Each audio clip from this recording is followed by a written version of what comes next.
بسم اللہ الرحمن الرحیم۔ السلام علیکم ناظرین۔ ابا میں کہہ رہی ہوں نا مجھے ادھر شادی نہیں کرنی۔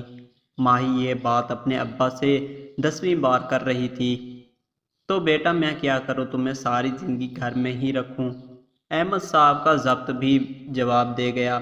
ماہی ایک دم سے ڈر کے پیچھے دیوار کے ساتھ جا لگی۔ لیکن ابا آپ ان کے جہیز کی اتنی لمبی لسٹ کیسے پوری کریں گے؟ ابا میں ابھی اتنی بے ظرف نہیں ہوں کہ آپ پر مزید قرض چڑھا دوں۔ میری وجہ سے پہلے ہی آپ قرض لے چکے ہیں۔ ماہی نے اپنے آنسو ایک طرف دھکیلے۔ احمد صاحب بھی اپنی شہزادی جیسی بیٹی کی آنکھوں میں آنسو دیکھ کر نرم پڑ گئے۔ آخر وہی واحد ان کی آنکھوں کا تارا تھی۔ دیکھو ماہی بیٹا، میں زیادہ قرض نہیں لے رہا۔ تم یہ سمجھو سارا کچھ ہو چکا ہے، بس کھانے کا رہ گیا ہے۔ اور دیکھو بیٹا، کوئی رشتہ ایسا نہیں ملے گا جو سامان کے بغیر بیاہ لے جائے۔ مجھے پھر بھی کچھ نہ کچھ کرنا پڑے گا۔ پھر کیا ہوا جو ان لوگوں نے لسٹ دے دی؟ اور بیٹا، تمہاری ماں زندہ ہوتی تو ان کی بھی یہی خواہش ہوتی کہ میری بیٹی رانی، میری ماہی اچھے سے رخصت ہو جائے۔ احمد صاحب نے ماہی کے ماتھے پر بوسہ دیتے ہوئے اس کے آنسو صاف کیے۔ ابا دنیا صحیح کہتی ہے، بیٹیاں بوجھ ہوتی ہیں۔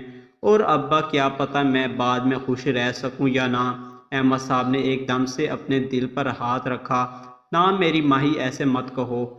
میرا چندہ چلو، شاباش جاؤ اور صبح شاپنگ کر آنا۔ احمد صاحب سوچتے رہے کیسے انہوں نے بیٹی کو شادی کے 15 سال بعد پایا اور اپنی جان سے پیاری بیوی کو کھو دیا۔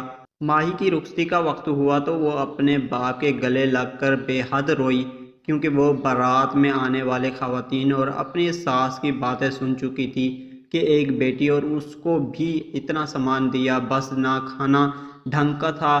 امی یہ لڑکی دیکھی تھی میرے لیے جو نہ کار لائی نہ اے سی، آپ تو کہہ رہی تھی اکلوتی ہے، سب لے کر آئے گی۔ ماہی نے اپنے شوہر کو دیکھا جس کے لیے اس نے سب چھوڑا تھا۔ اس کے سامنے اپنے باپ کا چہرہ آ گیا، روتی آنکھیں۔ ہاں بیٹا، مجھے کیا پتہ تھا یہ کنگال ہے۔ تم اسے طلاق دے دو، میں تمہارے لیے اب امیر گھر سے بہو لاؤں گی۔ ہم تو اسے بیاہ لائے تھے، سامان لائے گی، لیکن یہ تو نہ ہونے کے برابر سامان ہے۔ گاڑی مانگی تھی اور موٹر سائیکل لے آئی۔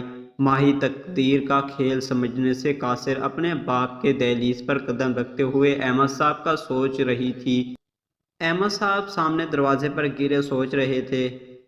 انہوں نے تو ماہی کے لیے چھت بھی نہ چھوڑی، اور ماہی دلہن کے لباس میں اپنے باپ کی لاش پر رو رہی تھی۔